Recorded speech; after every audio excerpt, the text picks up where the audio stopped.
জনগণ তাদেরকে কি পরিচয় চিনে? গুপ্ত পরিচয় চিনে, গুপ্ত পরিচয়।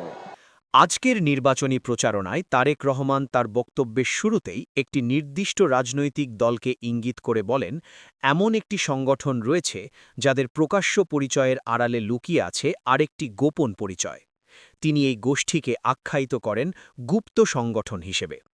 তিনি বলেন, বর্তমান রাজনৈতিক বাস্তবতায় বাংলাদেশে একটি নতুন জালেমের আবির্ভাব ঘটেছে এবং এই গুপ্ত সংগঠনের সঙ্গে যুক্ত ব্যক্তিরাই নতুন জালেম হিসেবে আত্মপ্রকাশ করেছে বলে তিনি মন্তব্য করেন।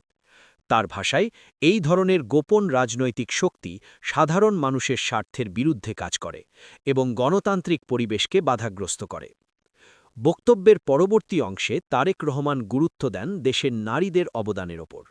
তিনি বলেন, বাংলাদেশের কৃষিখাত থেকে শুরু করে তৈরি পোশাক শিল্প পর্যন্ত সব ক্ষেত্রেই নারীরা পুরুষদের পাশে কাঁধে কাঁধ মিলিয়ে কাজ করে যাচ্ছেন।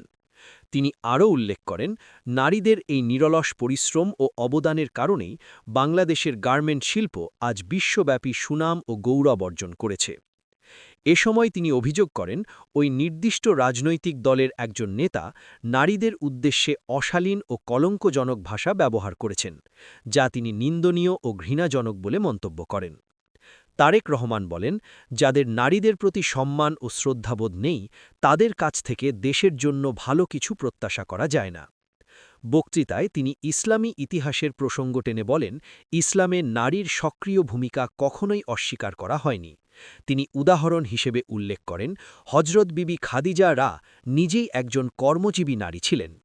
এছাড়া তিনি বলেন, বদরের যুদ্ধের সময় হজরত আয়েশা এর নেতৃত্বে বিভিন্ন গুরুত্বপূর্ণ দায়িত্ব পালন করা হয়েছিল, যা ইতিহাসে নারীর ভূমিকার একটি গুরুত্বপূর্ণ প্রমাণ। বক্তব্যের শেষাংশে তারেক রহমান বলেন, নারীদের ঘরে বন্দি রেখে কিংবা পিছনে ফেলে রেখে বাংলাদেশ কখনোই সামনে এগিয়ে যেতে পারবে না। তিনি জোর দিয়ে বলেন, দেশের সার্বিক উন্নয়ন ও অগ্রগতির জন্য নারী ও পুরুষ উভয়ের সমান অংশগ্রহণ অপরিহার্য। আজকের নির্বাচনী প্রচারণায় তারেক রহমানের বক্তব্যে রাজনৈতিক স্বচ্ছতা, নারী সম্মান এবং সামাজিক মূল্যবোধের বিষয়গুলো বিশেষ গুরুত্ব পায়। এই বক্তব্য ঘিরে রাজনৈতিক অঙ্গনে আলোচনা অব্যাহত রয়েছে।